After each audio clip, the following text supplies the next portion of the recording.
Live now.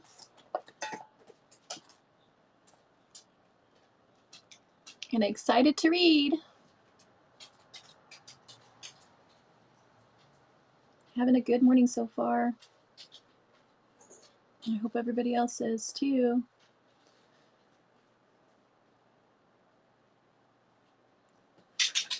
Despite everything. Despite it all. Maybe in spite of all.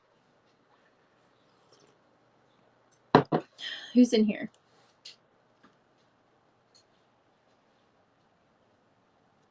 Who's in here? Who's going to come tell me good morning? Kelly's in here. Good. Very good. How are you feeling? How are you doing? Oh, look at Crookshanks. Oh my gosh, he's so cute. He's so cute. His little 6-fingered toes are like hands, really. Or like baseball mitts and gloves. Oh my gosh, I forgot my iPad. I have to record this. Hold on. You have your coffee. I'm gonna come over here and get my iPad, which is over here. I knew I forgot something. I just don't want to like bend over and show my butt to the whole world, right? You have your coffee, good. When do you not have your coffee though? Oh my God, hold on. Friday. Stop it.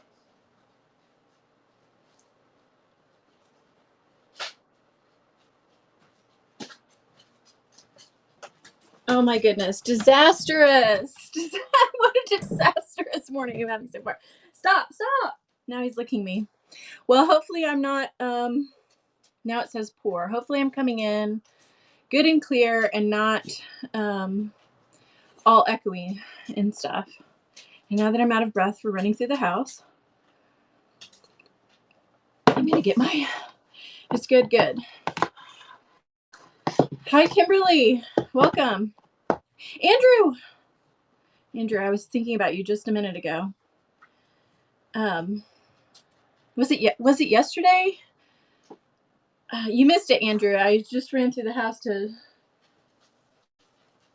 obviously get something from Friday, and I forgot my iPad over here. Was it yesterday when I was talking about the atomization of our society? It's like you see a meme and then stuff like clicks with you, or me. You guys need to be better about like cluing me in on my own thoughts, on my own speech. Sometimes you say stuff, or I say stuff. Probably not you. You guys are probably much better at thinking before you say things than I am. But yesterday I was talking about society being atomized in these pockets, or maybe it was the day before, I can't remember. And then I saw a meme this morning and I sent it to Andrew. And it was talking about capitalism. And I was all, isn't it interesting how we're all, and I even used the word atomized into these different pockets of society, almost like we're alienated, like maybe like exactly what Marx predicted in not really Das Kapital, but his other like Paris Papers, I think. I could be wrong. Yeah, it's not necessarily by design that we're alienated, but definitely like a byproduct, because according to Marx, do we want to riff on Marx? We really should have read Conquest of Bread maybe instead of Anne of Green Gables. But there's like 4 different kinds of alienation, or 5. Someone correct me. Someone correct me if I'm wrong, and I forgot to put my perfume on so I can start sneezing and my eyes watering. There's like 4, according to Marx, there's like 4 different or 5 different kinds of alienation, and it has to do with like specialized labor. Like if you're, I should probably not be recording this because this is a really long preamble that doesn't really have anything to do with Anne of Green Gables, except that we can really tell like a life, like our life now, late stage capitalism, than life on Prince Edward Island at the turn of the century, when we were making our own dresses, for example, and raising our own cattle and our fruit orchards and things like this. Obviously, there's cities and trade, and there's capitalism, but it's not as pronounced as it is now. And am I coming in clear, Andrew? It got me thinking, thinking about all of this morning, that I don't know about you, but I've always been like, so, like, I love Anne of Green Gables. I love it. And I love like reading, oh my gosh, when I was a kid, I loved, Little House in the Big Woods, and like, it's not historical fiction if it was actually written in the past about reality, but I just romanticized this so much, and I know I'm not alone. I know I'm not alone. And there's so many people love like the quote simpler life. Is it simpler? Or, I mean, yes, but or is it now we are suffering from an illness that has been kind of imposed upon us by separating ourselves from honest labor. And when we specialize so much, and Marx uses, and I know this only because I just finished Kropotkin's Conquest of Bread, but Marx uses an example of a nail, somebody who is making a nail. They are manufacturing like a nail, but they don't get the like satisfaction of in a factory setting, which we don't really, less and less here in America. But they don't get the satisfaction of like seeing the nail pound into a piece of wood to like construct a home, like some like practical satisfying application of this. So that's like only just one form of alienation that Marx talks about. And I feel like later he talks about like emotional alienation, or alienation from the self. And had we not, I hate to like say we're going to read Anne of Green Gables and then me preach about shit like this, and it seems deceptive in a way. It's just me mentally clicking with some things that I'm reading and thinking about. But we're living in a really dark time, and I have boomer parents who would wholeheartedly disagree with me. They think I have it so easy, that my generation has it so easy. And it's like they have this wonderful ability to just tune out, um, all like, I don't know, all of the like, what, 400,000 cases of COVID in India, what's happening in Palestine, like the environment, how everyone's like, oh, we don't want to go back to work. Not everyone, but like that's part of what's in the news now. I'm trying to string this all together in a cohesive thought, but basically sometimes you wake up and you realize you're reading a book and you're like so in love with it, and like We were so in love with this book. We not only did we work for a living, we like had we went to college for free, right? Basically. Um, but that's beside the point. Um, anyway, sometimes you wake up and you're like, maybe the reason why I love this so much and like love the world and like the connection with the natural world and connection with her peers and like the community is because I don't have that and I haven't had it. Feel like I'm maybe a more extreme case than most people because I moved around so much when I was a kid, and then as I'm coming of age, I moved to like a really rural area, so it's even harder to connect with people just by physical proximity, even. And then that was prior to the internet, and then so I love the internet. I love connecting people with people online.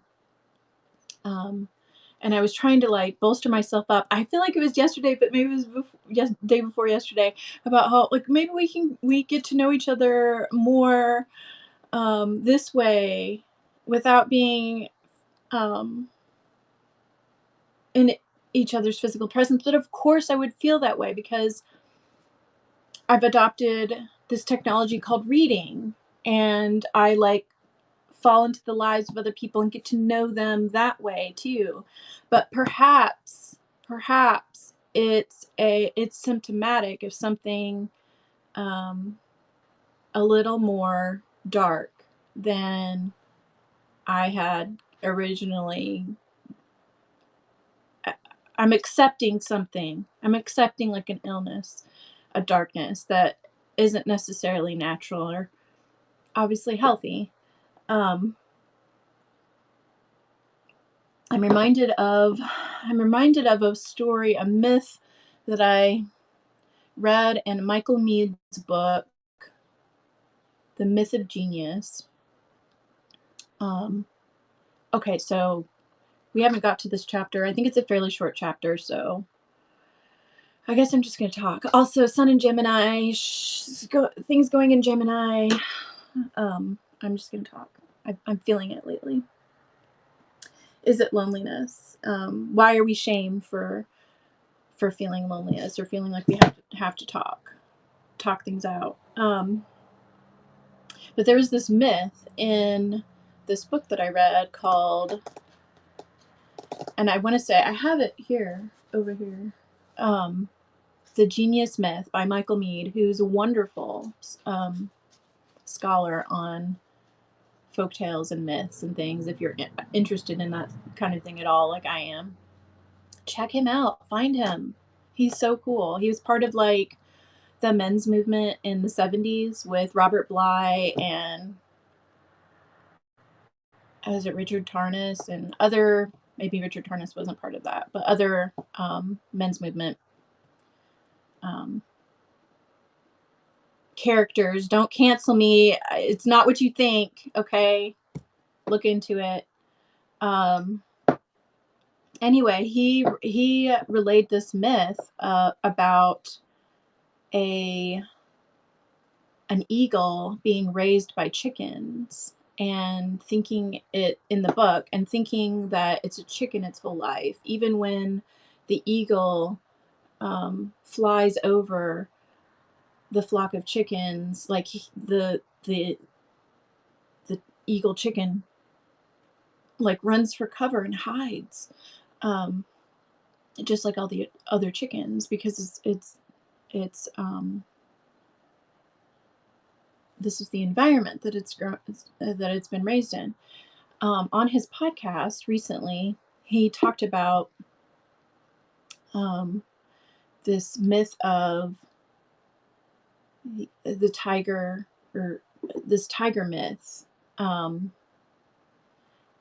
and if you want, I can just tell you this one because I remember it more clearly than the eagle one. But basically, one day, a pregnant tiger who was starving was leaping towards a group of goats that she saw. Um, but because she had been starving for so long. In mid-leap, she dies, and but also simultaneously gives birth to a baby tiger because of this trauma. So like you have like death and life intertwined immediately in the birth of this baby tiger. And all of the mommy goats from um, the flock come and lick the baby tiger all over, and it revives it, and the baby tiger imprints onto the goats and becomes a goat, does goat like things. And then one day, an older tiger comes and sees this flock of goat, and it's going to attack one, but then notices a baby tiger in amongst the goat acting like a goat. And the tiger comes and snatches the baby tiger, the tiger goat, and the baby thinks, this is it. This is how I die. I get eaten by a tiger. And the adult tiger takes the baby goat tiger to, because it's at nighttime and there's a full moon, and it takes it to this clear pool of water and shows it its reflection in the pool. And once the baby tiger sees that it's a tiger that has stripes, just like the feared tiger, it can't see like a goat anymore. And by the way, that came out of India. That myth has come out of India, obviously. Um, but once you,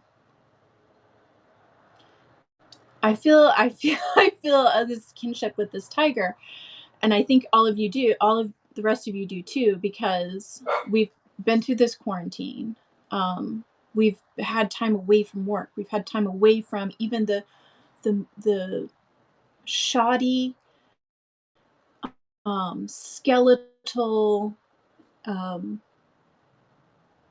facsimile of strong society. And I know that maybe you think you have a strong support system and strong society, but travel to a country that's not in as quote unquote westernized, industrialized like America. Go to go somewhere that's not Western, and you immediately notice like society is like how people relate to each other is much more intimate and deeper than we have here. We have us going to stores, like you can go all day, like I was saying, you can choose not to interact with anyone at all, or even if you do go out into the world and pay for something, and we have this like weird fake transaction where, at least here, the person behind the counter is like, how are you, and you're like, fine. um it's not real, it's fake. It was also all predicted by Marx, right? And we can be grateful. We can be really grateful for, just like Anne was grateful for having raised the twins. Hi, Tate, you've not missed anything. I've been on here for 19 minutes talking about the different 4 or 5 different types of alienation and Marx and what it has to do with Anne of Green Gables, because I'm a tiger now and I can't unsee it anymore. Um anyway, I'm thrown off now, but Anne is also a tiger. I think a tiger being raised by goats. I think. I think we all are. All of us. We're being raised by goats, and we're not goats. We're not built. We're not built to interact in such transactional ways with one another. I think we're naturally built to build something together and see what we can do together rather than see what we're trained by living here to see what I can get from you. Also, on that note, I'm going to wrap up with this and we'll read our story and go on our merry ways and have a wonderful day. But there's another broadcaster named Andrew. I feel like his name is Andrew 360. I don't interact with his stuff so much. Um, but this morning I noticed that he is reading Melville's Moby Dick, which I actually considered reading because I haven't read it. I've only read parts of it. I don't recall him ever reading a book on his from when he was on Periscope, from when he's on You Watch Him Kelly, good, or here on this platform. It's like I follow him, but I'm not like intensely following him. You know what I mean? I don't want to like pat myself on the back, or maybe I do. But I've started reading books on Periscope. He reads on YouTube. I was unaware of this. Okay. So maybe it's not correlated. Maybe there's no correlation between me reading books and him reading books. But in my mind, I was like, I'm changing the world a little bit. I'm reading books and maybe people start reading books on here because Dr. X wants to start reading a book. Anyway, if you feel called to read a book, freaking do it. That's all I have to say about that. All right. A good imagination gone wrong. Are we ready for me to finally read this? See how else we can draw leftist conclusions from Anne of Green Gables. A good imagination gone wrong. Spring had come once more to Green Gables. The beautiful, capricious. There was only one wasp, and I couldn't find it. And then I thought I had to run some errands yesterday, so I thought, well, I'll find it when I go to bed, and it'll be in my bed. I'll find it that way. But then Ayla came in here, and she was like, "There's a wasp in here," so I did get rid of it. The leaf bug is still MIA, as is the spider. So I probably inhaled it while sleeping, right? Here we are back at springtime in Canada. The beautiful, capricious, reluctant Canadian spring lingering along through April and May in a succession of sweet, fresh, chilly days with pink sunsets and miracles of resurrection and growth. We're in chapter 20. We did chapter 19 yesterday. The maples in Lover's Lane were red-budded, and little curly ferns pushed up around the Dryad's bubble. Away up in the barrens, behind Mr. Silas Sloane's place, the mayflowers blossomed out, pink and white stars of sweetness under their brown leaves. All the schoolgirls and boys had one golden afternoon gathering them, coming home in the clear, echoing twilight with arms and baskets full of flowery spoil. I'm so sorry for people who live in lands where there are no mayflowers, said Anne. Diana says perhaps they have something better, but there couldn't be anything better than mayflowers, could there, Marilla? And Diana says if they don't know what they are like, they don't miss them. But I think that's the saddest thing of all. I think it would be tragic, Marilla, not to know what mayflowers are like and not to miss them. Do you know what I think mayflowers are, Marilla? I think they must be the souls of the flowers that died last summer, and this is their heaven. But we had a splendid time today, Marilla. We had our lunch down in a big mossy hollow by an old well. Such a romantic spot. Charlie Sloane dared Artie Gillis to jump over, and Artie did because he wouldn't take a dare.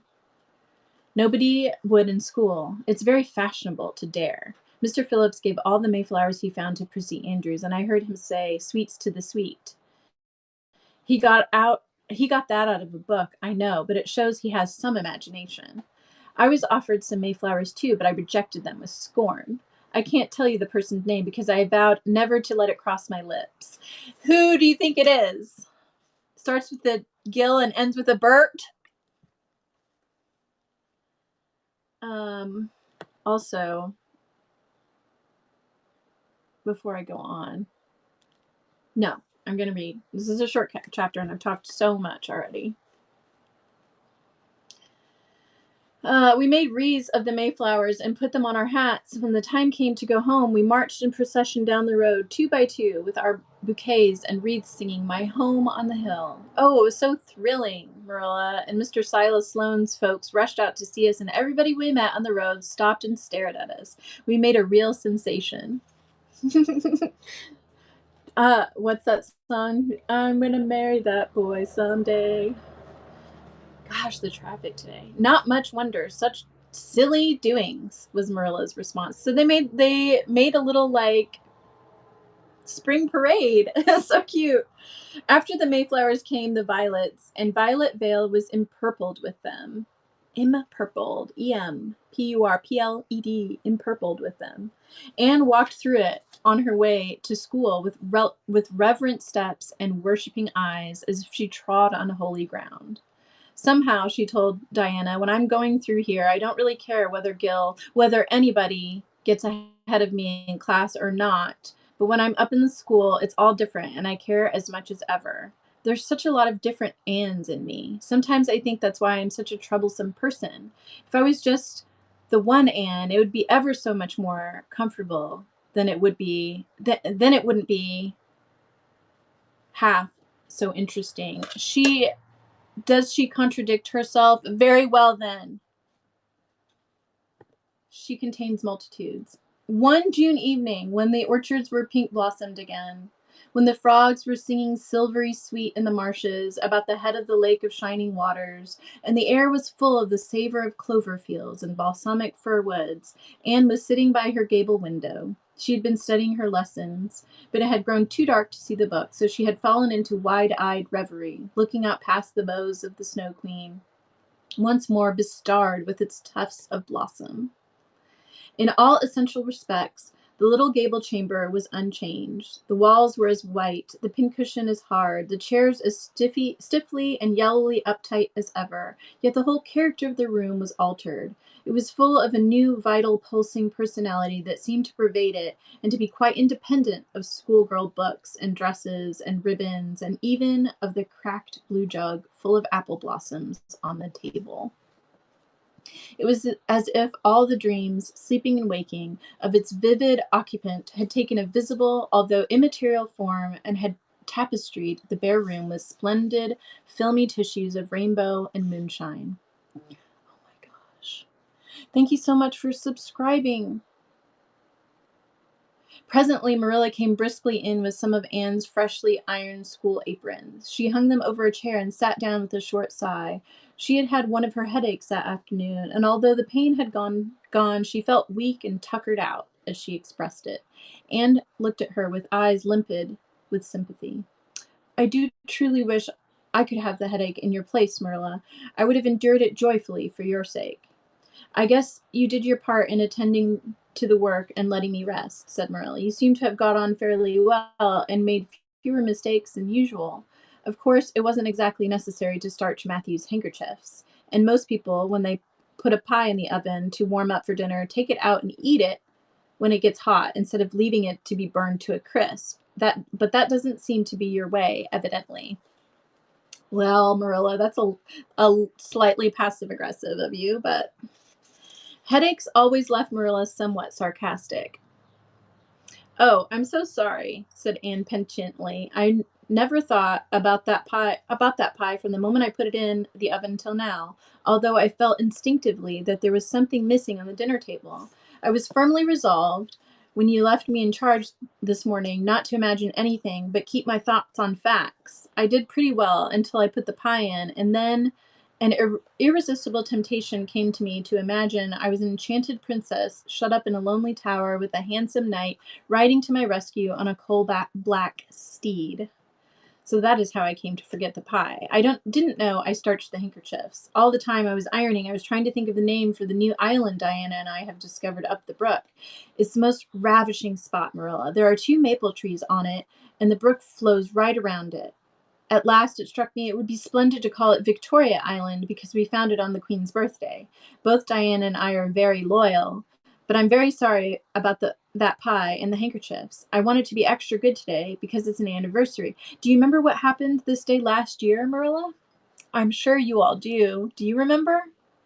When the Snow Queen was bestarred, decked out in white. Do you remember? Who can guess? No, I can't think of anything special. Oh my gosh, Marilla!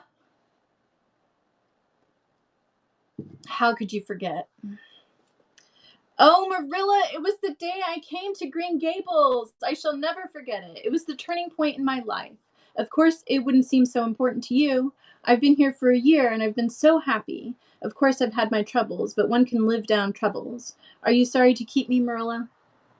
No, I can't say I'm sorry, said Marilla, who sometimes wondered how she could have lived before Anne came to Green Gables. No, not exactly sorry. If you've finished your lessons, Anne, I want you to run over and ask Mrs. Barry if she'll lend me Diana's apron pattern.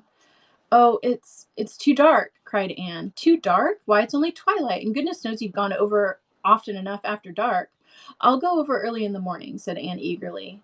I'll get up at sunrise and go over, Marilla. What has gotten into your head now, Anne Shirley? I want that pattern to cut out your new apron this evening. Go at once and be smart, too. I'll have to go around by the road then, said Anne, taking up her hat reluctantly. Go by the road and waste half an hour? I'd like to catch you. I can't go through the haunted woods, Marilla, cried Anne desperately. Marilla stared. The haunted wood? Are you crazy? What under the canopy is the haunted wood? The spruce wood over the brook, said Anne in a whisper. Fiddlesticks! There is no such thing as a haunted wood anywhere. Who's been telling you such stuff? Nobody, confessed Anne. Diana and I just imagined the wood was haunted. All the places around here are so commonplace. We just got up this we just got this up for our own amusement. We began it in April. A haunted wood is so very romantic, Marilla. We chose the spruce grove because it's so gloomy.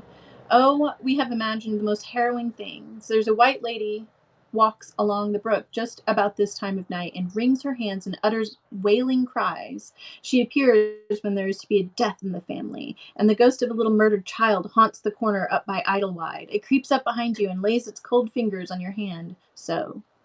Oh, Marilla, it gives me a shudder to think of it. And there's a headless man stalks up and down the path, and skeletons glower at you between the boughs. Oh, Marilla, I wouldn't go through the haunted wood after dark now for anything. I'd be sure that the white things would reach out from behind the trees and grab me. There's 2 times of the year when I feel like people and humans in general are more prone to communing with the beyond, with those that have passed, or thinking about this. And it's the spring and it's the autumn.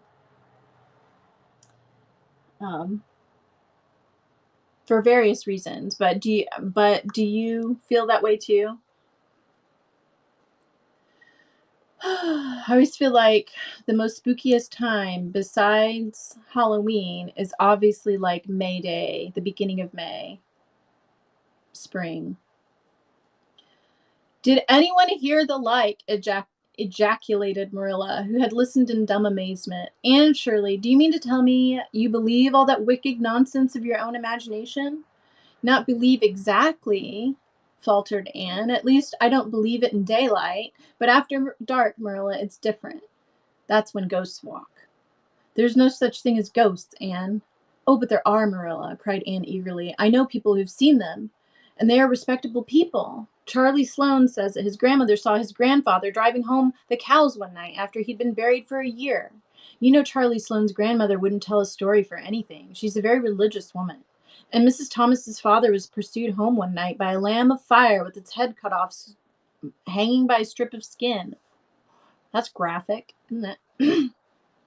He said he knew it was the spirit of his brother, and that it was a warning he would die within 9 days. He didn't, but he died 2 years after. So you see, it was really true. And Ruby Gillis says, Anne Shirley, interrupted Marilla firmly, I never want to hear you talking in this fashion again. I've had my doubts about that imagination of yours right along, and if this is going to be the outcome of it, I won't countenance any such doings. You'll go right over to the berries, and you'll go through the spruce grove just for a lesson and a warning to you, and never let me hear a word out of your head about haunted woods again. Anne might plead and cry as she liked, and did, for her terror was very real. Her imagination had run away with her, and she held the spruce grove in mortal dread after nightfall. But Marilla was inexorable. She marched the shrieking ghost seer down to the spring, and ordered her to proceed straightway over the bridge, and into the dusky retreats of wailing ladies and headless specters beyond. Oh, Marilla, how could you be so cruel? Sobbed Anne. What would you feel like if a white thing did snatch me up and carry me off? I'll risk it, said Marilla unfeelingly. You know I always mean what I say. I'll cure you of imagining ghosts into places. March, now.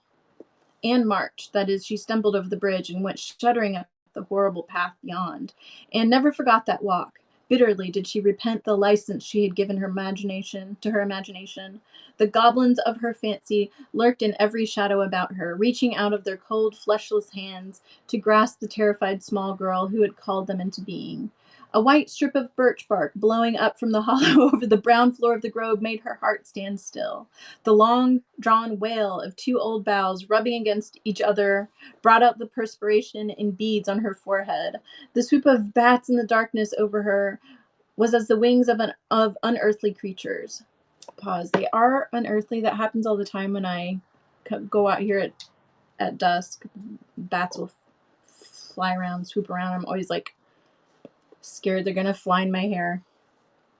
When she reached Mr. William Bell's field, she fled across it as if pursued by an army of white things, and arrived at the very kitchen door so out of breath that she could hardly gasp out her request for the apron pattern.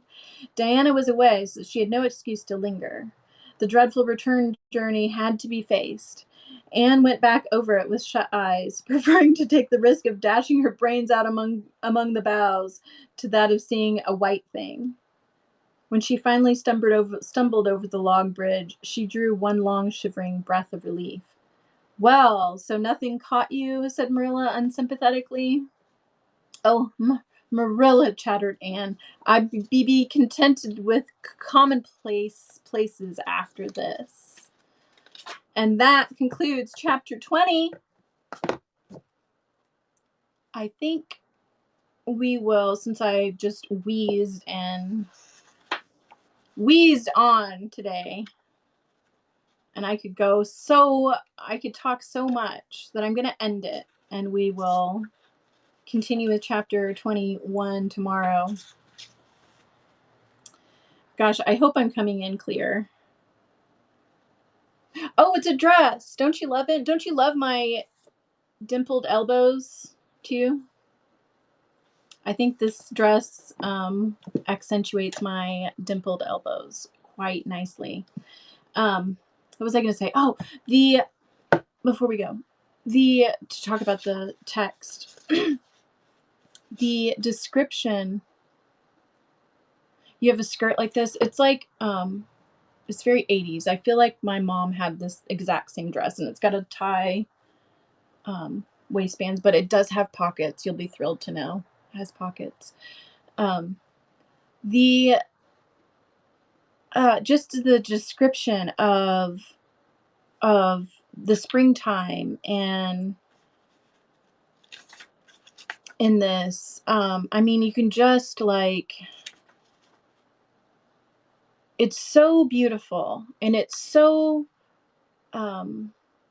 so good. The writing is so good.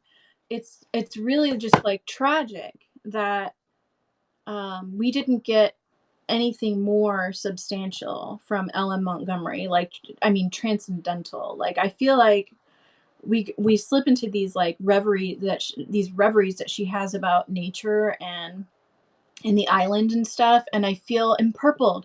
I feel like there's such genius, latent genius, but she's like holding back. She's holding back, and we're once again caught up in the life of this little girl. Not that I don't love Anne and her adventures, but I feel absolutely transported um, when she talks about nature and things, and it's so sophisticated compared to um, her little like stories her little like, if you want to call them childish or juvenile stories that she concocts with Anne.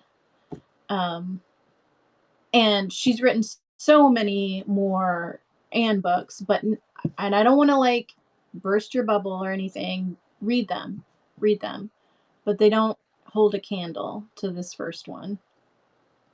All right, love you guys. I'll see you tomorrow.